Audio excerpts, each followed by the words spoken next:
የዛሬው ፊልማችን በረፍት ጊዜዋ ኒውዮርክ ከተማ የምትኖር አንዲት ጄኔት የተባለች ወጣትን ያስተዋውቀናል።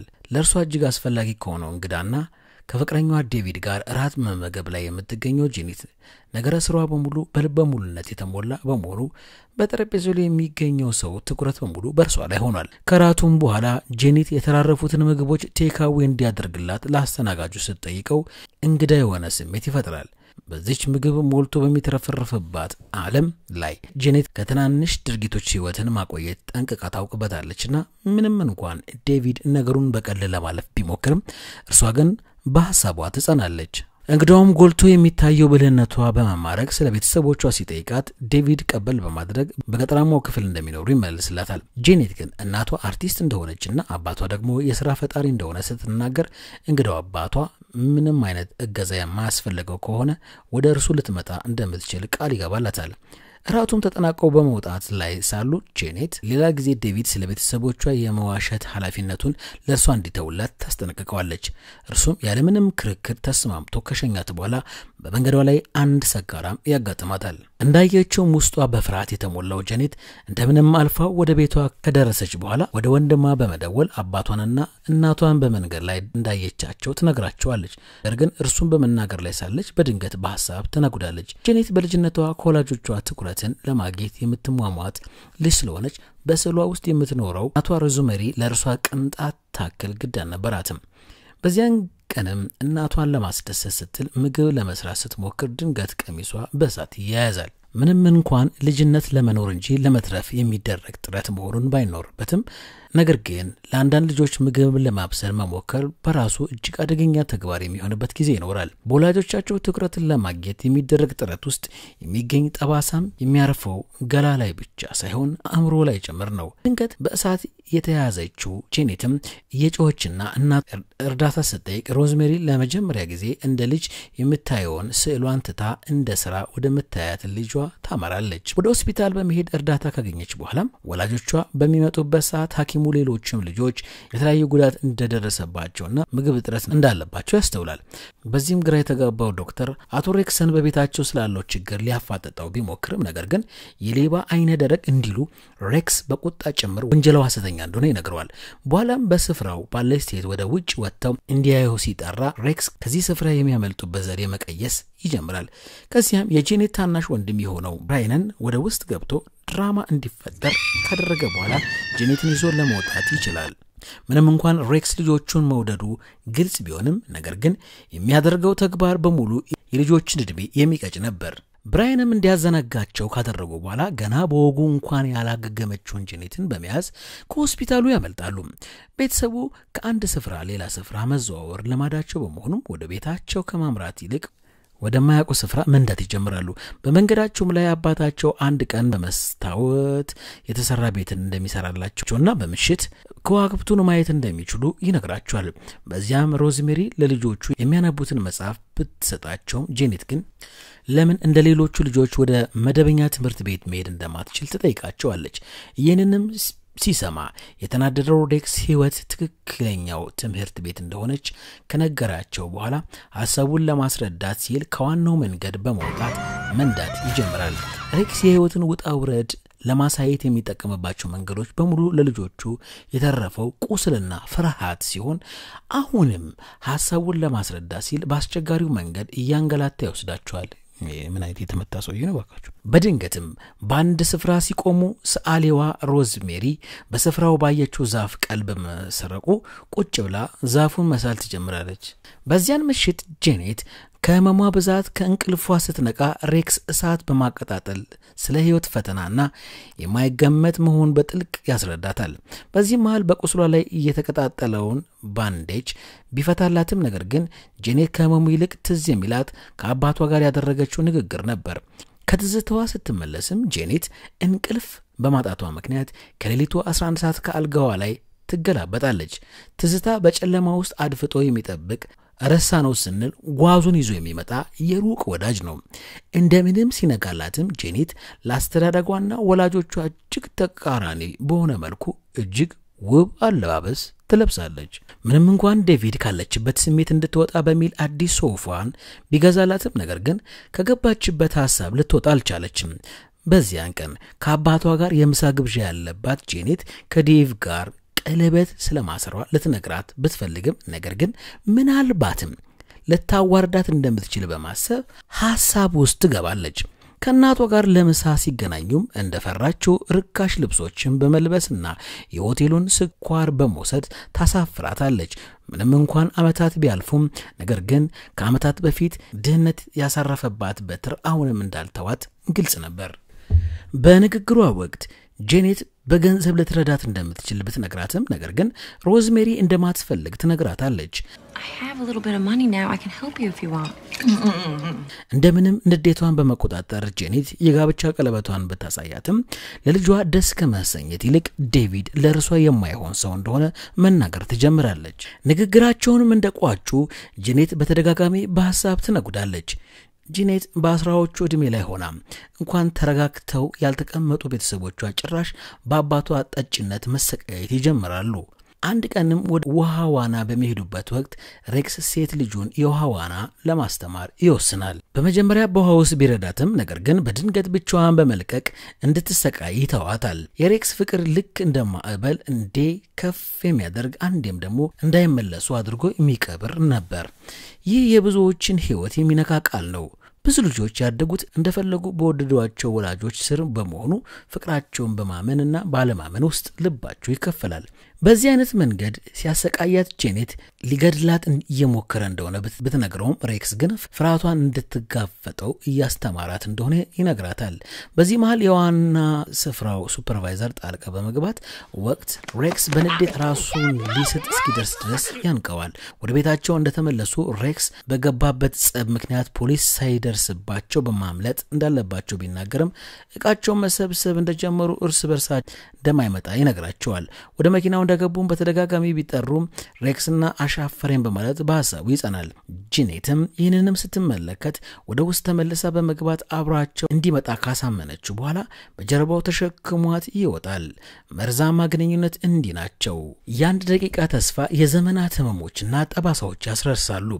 ለጊዜው ከሐሳባት ስትመለስም ጄኔትና ዴቪድ ስለ ጋብቻቸው ለማሰብ ወደ ሬክስ ሲሄዱ ዴቪድ ከፍርሃቱ የተነሳ በተደጋጋሚ ላቡን መጠራረግ ይጀምራል። እንደ ደረሱም ሬክስ ከዚህ በፊት ሳታናግረው በመሄዷ መቆጣት ሲጀምር ጄኔት እንደምንም በማረጋጋት ብዙም ሳይቅ ወደ ቤት ሲጋብዛቸው ትንሽ ወንድሟ ብራየን ሌላኛዋ ዝምተኛ እህቱ ሎሪና ታናሽ እህቷን ሞሪንን በዚህ እናገኛቸዋለን። እያወሩ ባሉበት ወቅት ሮዝና ሬክስ አውቆ ዴቪድን በማግለል ስለሱ መጥፎ ነገር መናገር ይጀምራሉ። ምንም እንኳን ገና ስለ ጋብቻው ባትነግረውም ነገር ግን ሬክስ አስቀድሞ ዴቪድን እንዳልተቀበለው ግልጽ ነበር።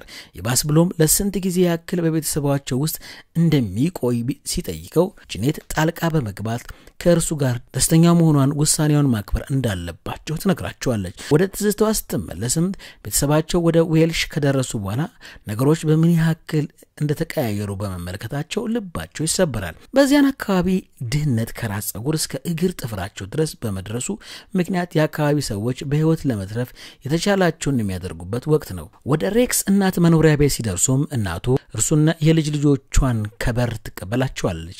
ከእራት ጠረጴዛው ላይ ምንም እንኳን ብዙ ሰዎች ቢሰበሰቡም ነገር ግን ከእጅ ወደ አፍ ኑሮ እንደሚገፉ ግልጽ ነበር። በድንገትም በእራት ላይ ሳሉ ብራየን ምግቡን በመጥፋቱ ምክንያት አያቱ በጥፊ ትመታዋለች። በዚህም የተናደደችው ጄኔት ጣልቃ ለመግባት ብትሞክርም ነገር ግን ማንም ሊደግፋት ባለመቻሉ በፍርሃት ትቀመጣለች። በእኩለ ሌሊት ላይም ጄኔት አባቷ በሳሎን ቤት ውስጥ ሊገነባው ያሰበውን የመስታወት ቤት በማቀድ ላይ ሆኖ ታየዋለች። በዚህ ሰዓት ላይ ለአባቷ ያዘነችው ጄኔት ልክ በአይኗ ቤቱን የምትገነባው ይመስል ዲዛይኑን በፍቅር ትመለከተዋለች። አባቷም ይህንን ሲመለከት በጠዋት መሰረቱን የሚጥልበት ቦታ እንደሚፈልጉ ሲነግራት ጄኔት ከረጅም ጊዜ በኋላ ባገኘችው ተስፋ ፈገግ ትላለች። ብዙም ሳይቆይም መሄድ ልማዳቸው የሆነው የሬክስ ቤተሰቦች ያታቸውን ቤት ጥለው ወደ አንድ ገጠራማ ስፍራ ይገባሉ። ለተወሰኑ ጊዜያት ያክል የቤተሰቡ ተስፋ ቀና በማለቱ የመስታወቱን ቤት መሰረት መጣልና ቤቱንም ወደ ትክክለኛ መኖሪያ ቤት መቀየር ይጀምራሉ። ነገር ግን ጊዜያት ባለፉ ቁጥር ሮዝ ከዓመት ዓመት ልጆችን በመውለዷ ምክንያት ካሉበት ህይወት መውጣት ቅዠት እየሆነ ይመጣል። በእለቱም የሚበሉትን ምግብ እንኳን ለማግኘት ከመቸገራቸው በላይ የሬክስ ቃላባይነት እያየለ ይመጣል። አንድ ምሽት ላይም ትንሽ ሞሪን በረሃብ የተነሳ ከእንቅልፏ ስትነቃ ጂኔት በፍሪጅ ውስጥ ያገኘችው ትንሽዬ ቅቤ ከስኳር ጋር ቀላቅላ ትሰጣታለች። ነገር ግን በረሃብ የተቆራመዱ ብራየንና ሎሪም ምንም የሚላስ የሚቀመስ ነገር በማጣታቸው ለዚህ ያበቃቸው አባታቸው ላይ መጮህ ይጀምራሉ። ያሟል ሊሶይ ጮታቸውን ሰምታ ከፎቅ የወረደችው ሮዝም ለልጆቿ እንደማዘን ለመጨረሻ ጊዜ አስቀረችውን ቅቤ ባለመኖሩ ምክንያት መናደድ ትጀምራለች። በጮታቸው የተማረረው ሬክስም ከሮዝ ገንዘብ በመቀበል የሚበሉትን ምግብ እንደሚገዛላቸው ቃል ቢገባላቸው ነገር ግን ለሰዓታት ያክል የውሃ ሽታ ሆኖ ይቀራል። ከሄደ ከ10 ሰዓታት በኋላ ተመልሶ ሲመጣ ግንባሩ ላይ የመቁሰል አደጋ የደረሰበት ሬክስ ጂኔት ቁስሉን በቀስ እንድትሰፋለት ይጠይቃታል። ያለ ዕድሜዋ የቤተሰቡ ተንከባካቢ የሆነችው ጂኔትም ይህን ለማድረግ በትርበተበትም ሬክስ ግን ህፃን ልጅ እንዳልሆነችና ምንም ማድረግ እንደምትችል ይነግራታል። ቁስሉንም ከሰፋችለት በኋላ ሬክስ በዚህ ቤተሰብ ውስጥ በእርሱ የመተማመነበት እርሷ ብቻ በመሆኗ ያመሰግናታል። ከዚያም እንደሚወዳትና ለእርሷ ሲል ምንም እንደሚያደርግ ቃል ሲገባላት ጂኔት እንደ ምንም ድፍረቷን አሰባስባ መጠጣቱን እንዲያቆምና ለምግባቸው ገንዘብ እንዲያጠራቅም ትጠይቀዋለች። በጥያቄዋ የተናደደው ሬክስም ወደ መኝቷ እንድትሄድ ከጠይቃት በኋላ በቀጣዩ ቀን ሁለተኛ መጠጥ የደረሰበት እንደማይደርስ ቃል ይገባላታል። ከጥቂት ጊዜያት በኋላ የመጠጡ ሱስ እጅግ አደገኛ ባህሪ ውስጥ ቢከተውም ነገር ግን ሮዝ እንደምንም ከጎኑ በመሆን ማስታመም ትጀምራለች። በሶስተኛው ምሽት ላይም ሬክስ ውስኪ እንድትሰጠውና ካላገኘ እንደሚሞት ቢነግራትም ነገር ግን ጂኔት የገባላትን ቃል በማስታወስ እንደማይሆን ትነግረዋለች። በዚህ መልኩ ጥቂት ቀናትንም ከቆየ በኋላ ለመጀመሪያ ጊዜ ሲወጣ የመሻሻል ፊት በማሳየቱ ምክንያት ሁሉም ልጆች እየሮጡ በእቅፉ ውስጥ ይገባሉ። በወቅቱም የገና በዓል መቃረቡን የሚያውጀው በረዶ መዝነብ በመጀመሩ ምክንያት መላው ቤተሰብ ቤቱን ማስዋብና ስጦታዎችን ማዘጋጀት ይጀምራሉ። ከትዝታዋ ስትመለስ ሮዝ ዴቪድን እንደወደደችው ብትናገርም ነገር ግን በመጠጥ አናቱ የተናወዘው ሬክስ ከእርሱ ጋር እሰጣ ገባ ውስጥ ይገባል። ካፒታሊዝም ከሚደግፍ ሰው ጋር በሙሉ ዱላ ቀረሽ ጸብ ውስጥ የሚገባው ሬክስም ጸቡን እያጋጋለው በመምጣቱም ጂኔት መሄድ እንዳለባቸው ትናገራለች። ነገር ግን እንደርሱ የሰከረው ዴቪድ ሬክስ ያቀረበለትን ፊልሚያ በመቀበል አሸነፈው በኋላ ሁሉም በደስታ የሚያብዱበት ሰዓት ሬክስ እጅግ ያልተጠበቀ ነገር ያደርጋል። በዚህም እንደተዋረደ የተሰማው ዴቪድ ወደ ቤታቸው ሲመለሱ ከጂኔት ጋር የሚጋቡ ከሆነ እንዲህ አይነት ምሽት መቼም ሊፈጠሩ እንደማይገባ ይናገራታል። እርሱም ምንም ያክል ቢወዳትም እንዲህ አይነቱን ነገር የመቋቋም አቅም እንደሌለው እየነገራት ባለበት ወቅት ጂኔት ተመልሳ በሐሳብ ትዋጣለች። የሮዝ እናት በማረፏ ምክንያት እናትና አባታቸው ለጉዞ በመነሳታቸው ጂኔትና ታናናሾቿ የማይወዷት አያታቸው ቤት ለማረፍ ይገደዳሉ። ወይ ጉድ! አያት ክፉ ሰምቼ አላውቅም።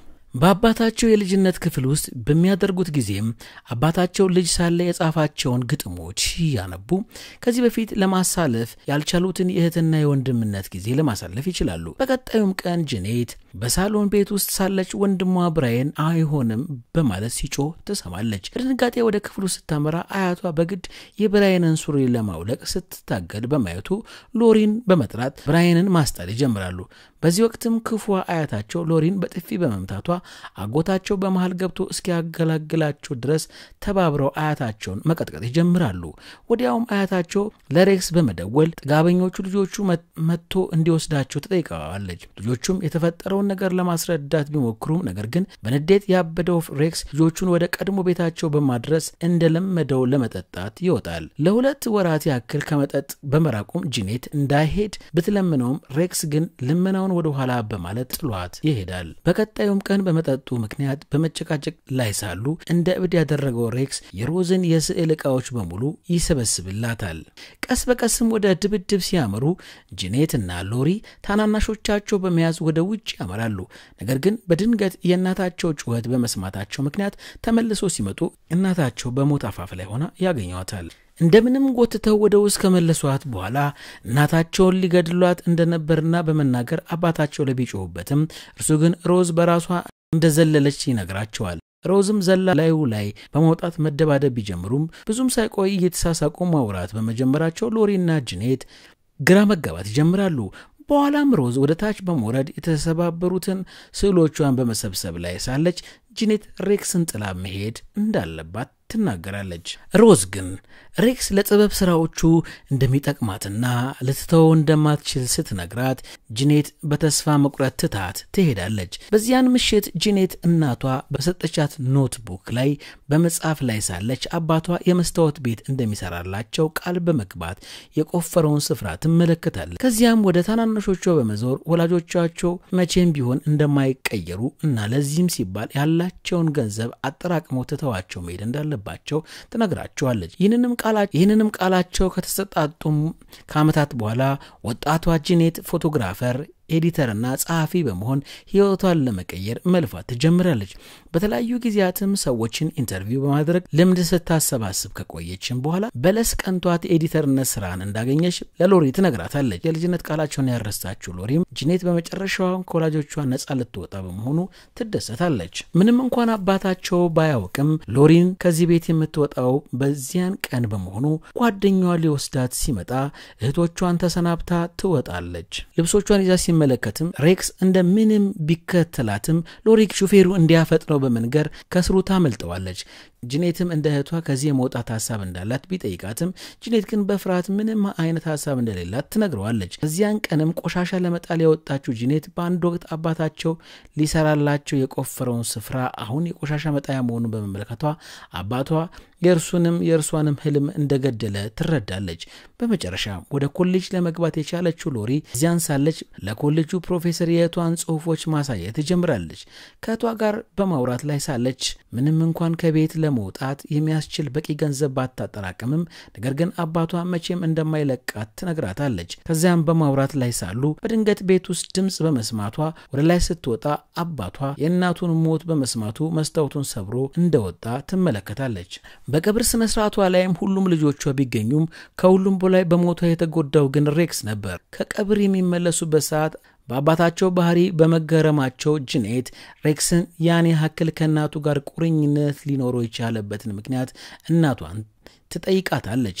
ምንም አይነት ምላሽ ባለማግኘቷም ጂኔት ወደ ባሩ ሄዳ አባቷን ለማጽናናት ብትሞክርም ነገር ግን በመጠጥ ራሱን የሳተው አባቷ ሮቢ ከተባለው ወጣት ጋር እንድትደንስ ይነግራታል። እርሷም የአባቷን ትዕዛዝ በማክበር አብራው ብትሆንም ሮቢ ግን በግድ ሊገናኛት በመሞከሩ የልጅነት ጠባሷ በማሳየት ፍላጎት እንዲያጣ ታደርገዋለች። ወደ ቤቷም ስትመለስ ተስፋዋን ገንብታበት የነበረው የገንዘብ ማጠራቀሚያ ተሰብሮና ባዶ ሆኖ ታገኘዋለች። ከልጅነቷ ጀምሮ የሚከተላት ሰባራ ዕድል ምክንያት ውስጧ በደም ፍላት የተሞላው ጂኔት አባቷ እርሱ እንዳደረገው ብትጠይቀውም እርሱ ግን ምንም ግድ እንደማይሰጠው ይነግራታል።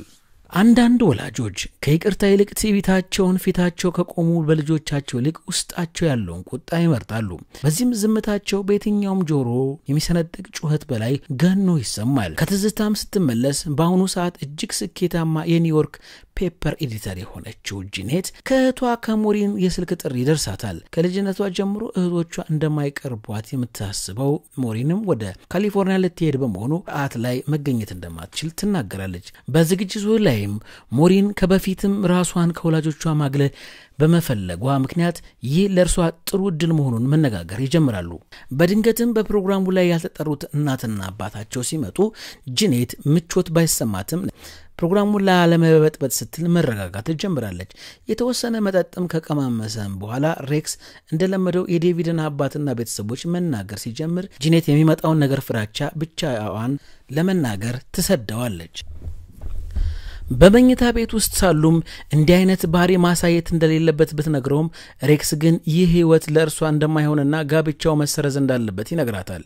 በዚህም የተናደደችው ጂኔት ይህንን ህይወት እንደምትወደው በማስረዳት ላይ ሳለች እናቷ ሮዝ በድንገት ወደ ክፍላቸው በመግባት ስለምን እየተነጋገሩ እንደሆነ ትጠይቃቸዋለች። ንግግራቸው መሃል ጂኔት እናቷ ለምን በድንገት ዴቪድን ልትወደው እንደቻለች ስትጠይቃት እርሷ መሬት መግዣ እንደሆናቸው ገንዘብ እንድትሰጣቸው ትጠይቃቸዋለች። ትጀምራለች። ወንድሟ በቴክሳስ የሚገኘውን የእናታቸውን መሬት በግማሽ በመሸጡ ምክንያት መልሰው ለመግዛት $1 ሚሊዮን እንደሚያስፈልጋቸውና እርሱን እንድትሰጠው ትጠይቃታለች። በዚህ መሃል ግን የእናቷ ወንድም መሬት የዚያን ያክል የሚያወጣ ከሆነ የእናቴም ተመሳሳይ በመሆኑ ከዚህ በፊት ረሃብ ሲቆራመዱ ችላ ያላቸው አውቃ እንደሆነ ትረዳለች። በዚህም ተናዳ ከክፍሉ ስትወጣ ሬክስ ቢከተላትም ጂኔት ግን በንዴትና በሲቃ እየጮኸች መናገር ትጀምራለች። በልጅነታቸው ምን ያህል በእነርሱ ቸልተኝነት ምክንያት እንደተሰቃዩ ካስታወሰቻቸው በኋላ ከዚህ በኋላ መቼም ቢሆን ልታያቸው እንደማትፈልግ አስጠንቅቃ ትነግራቸዋለች። ለመጀመሪያ ጊዜ ዘመኗን ሙሉ አንቆ ከያዛት ችልበት ጊዜ ደረሰ። በዚያን ምሽት ከዚህ በፊት የሚኖርበትን ቤት ለቃ ስትወጣ ሞሪን እንዴት በእንባ እንደተሰናበተቻት ማስታወስ ትጀምራለች። ወደ ኒውዮርክ በመሄድ ከሎሪ ጋር መቀላቀልና አዲስ ህይወትን መመስረት ለእርሷ መልካም እድል ቢሆንም ለትንሿ ሞሪን ግን የብቸኝነት ህይወት ጀምሮ ነበር። ሬክስም እዚሁ ሆና አንድ ቀን በመስተዋቱ ቤት ውስጥ እንደሚኖሩ ማለትም እንድትቀጥል ቢለምናትም ነገር ግን ከዚህ በኋላ በራሷ እንደምትቆም ትነግረዋለች። ምንም ቢያደርግ እንደሚያስቆማት የተረዳው ሬክስም ከማንም በላይ የሚወዳት ልጁን በእንባ በመሸኘት ከትንሿ ልጁ ጋር ይቀራል። ከዴቪድ ጋር ትዳር የመሰረተችው ጄኔትም ከሐሳቧ ስትመለስ በዚያን ቀን እጅግ አስፈላጊ የሆነ የራት ግብዣ ስላለባት እንዳትረሳውት ይነግራታል። ከዚያም በኋላ እናቷ ሮዝ ሬክስ እንደታመመና በፍጥነት ሊነግራት እንደሚፈልግ መልእክት ትልክለታለች። ወደ ስራ በመሄድ ላይ ሳለችም ሮዝ ወደ እርሷ በመምጣት በዚያን ዕለት ምሽት ሬክስ ጄኔት ያለችውን በማስታወስ የሚያወራ ሰው መሆኑን እንደጠየቃት ትነግራታለች። ሮዝም በእርግጥም ተናጋሪ ሰው መሆኑን ከነገረችው በኋላ ለሳምንት ያክልም አንድም ቃል ተንፍሶ እንደማያውቅና ጄኔት መጣ በወጉ የማታሰናበተው ከሆነም ልቡ መቼም እንደማይድን ትነግራታለች። ምንም እንኳን ልቧ ቢሰበርም ከእርሱ በላይ እርሷ በመጎዳቷ ከረጅም ጊዜ በፊት እንደተሰናበተች በመንገድ ጥላት ትሄዳለች። ከዚያም ወንድምና እህቷን በማግኘት እናቷ ስለ ሬክስ የነገረቻትን ነገር በሙሉ ትነግራቸዋለች። ብራያን እና ሎሪም እነርሱም ዜናውን መስማታቸውና ዶክተሮቹ አባታቸው በህይወት ለመኖር 1 ወር ብቻ እንደቀረው እንደተናገሩ ይነግራታል። ምንም እንኳን በዜናው ሐዘን ባይሰማቸውም ነገር ግን ለእርሷ ጥሩ አባት በመሆኑ ሄዳ ማየት እንደሚኖርባት ይነግሯታል። ይህንንም ስትሰማ ጄኔት ከዚህ በፊት የኮሌጅ ተማሪ ሳለች በገንዘብ እጦት ምክንያት መማር ስላልቻለች ብዙ ማሰብ ትጀምራለች። በዚያን ጊዜ አባቷ ወደ ኒውዮርክ ሲመጣ ነግሬሽ ነበር አሊያ ሌላ ነገር ተናግሮ ያዋርደኛል በማለት ብትሰጋም እሱ ግን ያመጣላት ገንዘብ በሙሉ ባልጋዋ ላይ ይዘረግፍላታል። በዚህ ምክንያት እንኳን ማንም አልረዳኝም በማለት ብታስብም በዚያን ጊዜ አባቷ ባይደርስላት ኖሮ ህልሟን ለመቀጠል እጅግ አዳጋች ይሆንባት እንደነበር ለማመን ትገደዳለች። ከትዝቷ ስትመለስ ጄኔት ከባሏ ጋር በመሆን አንድ ስኬታማ የሆኑ ባልና ሚስቶችን ለማግኘት ይሄዳሉ። ባልና ሚስቱ እድሜያቸው የገፋ ቢሆንም ነገር ግን እጅጉን ባለጸጋ የነበረችው ሚስቱ ከጄኔት አድናቂ ነበረች። በንግግራቸው ወቅት ጄኔት ንግግሩን ለመምራት በትሞክርም ሴትዮዋ ግን በድንገት ስለ ወላጆቿ ትጠይቃታለች። ምንም እንኳን ከዚህ በፊት ጄኔት ተደጋጋሚ ብታስጠነቀቀውም ዴቪድ ግን ጣልቃ በመግባት አባቷ የሥራ ፈጣሪ እንደሆነና የጥሩ ቤተሰብ ልጅ እንደሆነች ይነገራል። በዚህም ሰዓት ጄኔት ወደ መጸዳጃ ቤት በመሄድ እርሷና አባቷ በእሳቱ ዳር ስላሳለፉት ጊዜ